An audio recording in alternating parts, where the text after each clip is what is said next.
It is late in the day on Sunday, the 29th of November, 2015, and this is a new tank we're going to be setting up. It is the former home of the little diamondback terrapin, now residing at the Port Royal Sound Foundation Maritime Center. So, let me go get some water. This is one of the buckets of water that's been sitting overnight. Then you can see how the suspended particulates have settled out on the bottom, and we'll be pouring the clear water off for the tank. Here is and some of the new critters are in there. There's a couple more little white shrimp. I'm going to be adding the water that I poured off from the buckets.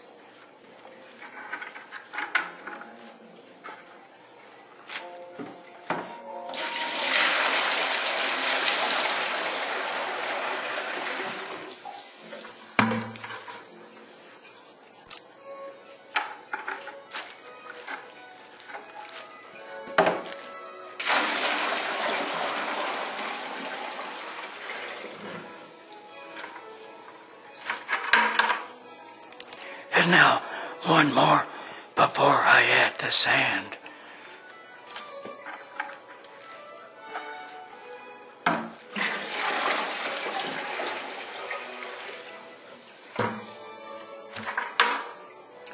Now, this was half a bucket at a time, simply because of the weight of the water.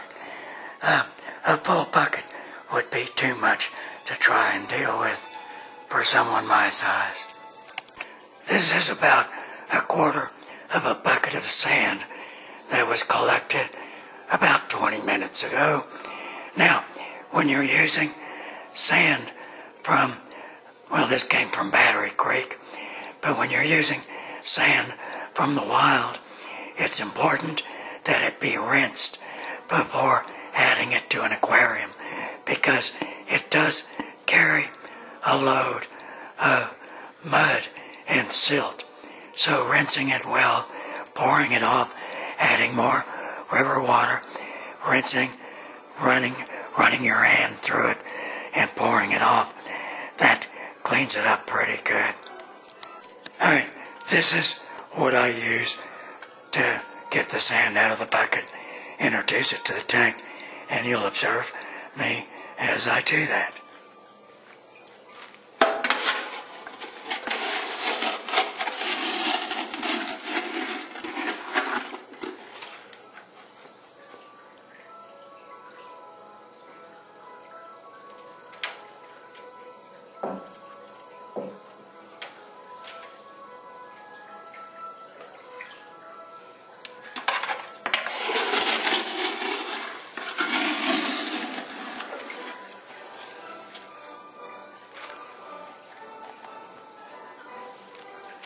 I'm working to get a relatively even covering throughout the tank.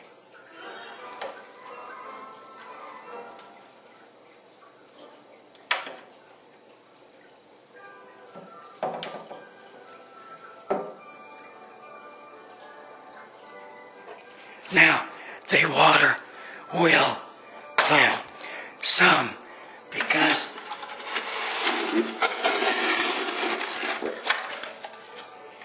it's just not possible to get all the sand or mud. Excuse me, all the silt or mud when you're rinsing.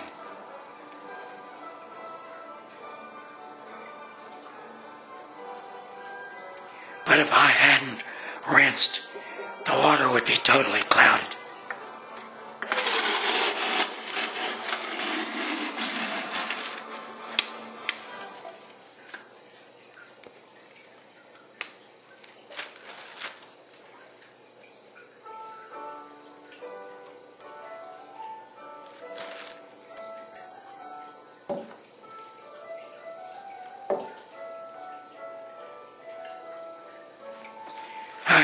I'm just going to turn the camera off while I finish this.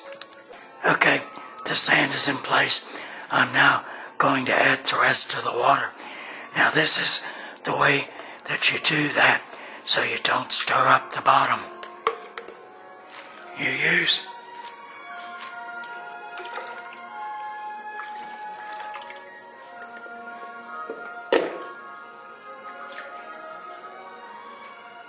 that way you don't stir up.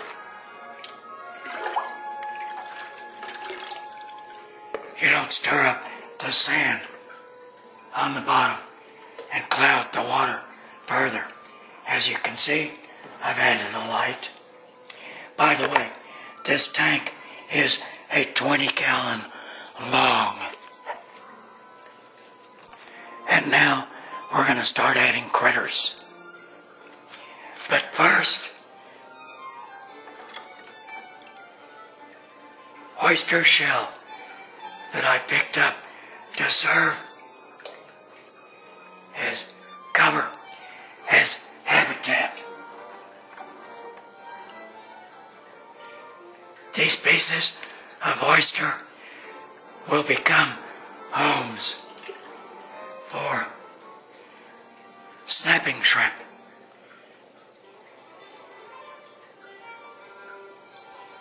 That I collected yesterday. We'll put a little area, little housing development like that there. And next,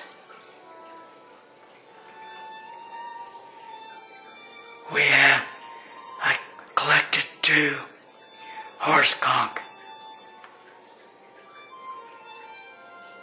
One for here, and one will go to my friend. As I was about to say last evening, before the untimely demise of the camera battery, one of the 2 horse conch, either this guy or the one you see partially buried in the sand, will be going to my friend Bruce Lampright, who runs the Nature Center at Praise Island. You saw one of the little shrimp go past. There are the 2 of them down in the corner. Unfortunately, you didn't get to see these guys or the little snapping shrimp added to the tank. Now, what I'm observing is the little snapping shrimp have made their excavations underneath the oyster shells. They have their homes there now. What I'm going to do is I'm going to feed the little white shrimp, and that's going to introduce the scent of food in the water, and we'll see if that brings the little snapping shrimp out of hiding in search of food.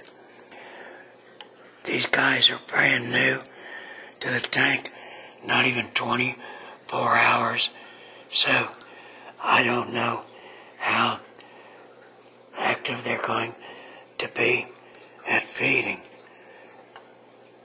Okay, that guy just took his food. Now, what I'm going to do is, in the interest of time, I'm going to shut off the camera and wait to observe snapping shrimp to see if they'll come out. This is actually quite funny. One of the little snapping shrimp has actually burrowed underneath this horse conch. I just observed sand shooting out from underneath.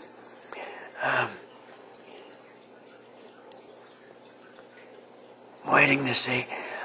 If you look very closely, let me zoom in a bit.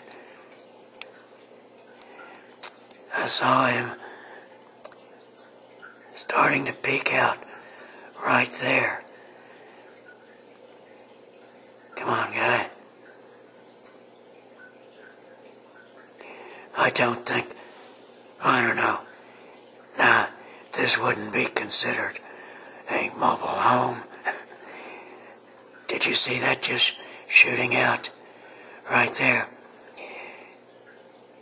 They use that, they use their swimmerets to burrow. We'll give it some time here. Okay, I've changed the camera angle. Let's see if we can see this little guy under here. There, you see some movement. Whoops, too close.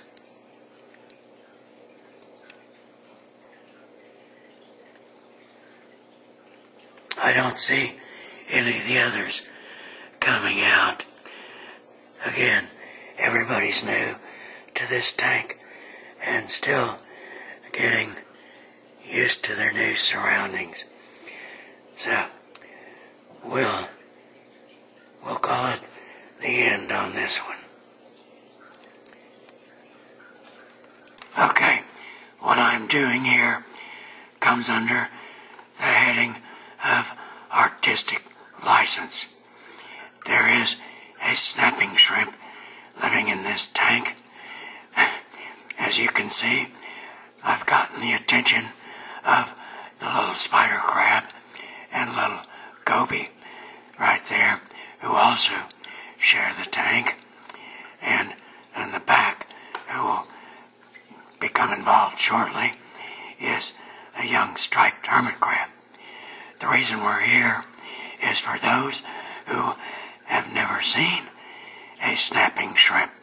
There's one that lives underneath there. Now, when I introduce the food, I'll feed this guy here, and I'll try and get him to come down, and the scent will bring the snapping shrimp out. This little guy here is going to try and steal the food. So, let me get this guy to come down out of the, come on. There's the snapping shrimp. Did you see him come out? There he comes again. Here, let me zoom in a bit. Alright, that's all he's working on. There, you see him out. That big popping claw. That's why it's called a snapping shrimp. Let me drop some food down to, it's drifting down, and the current carried it away. There you see him out.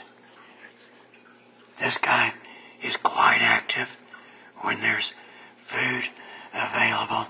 That's going down to him. There, he's got it. Snapping shrimp.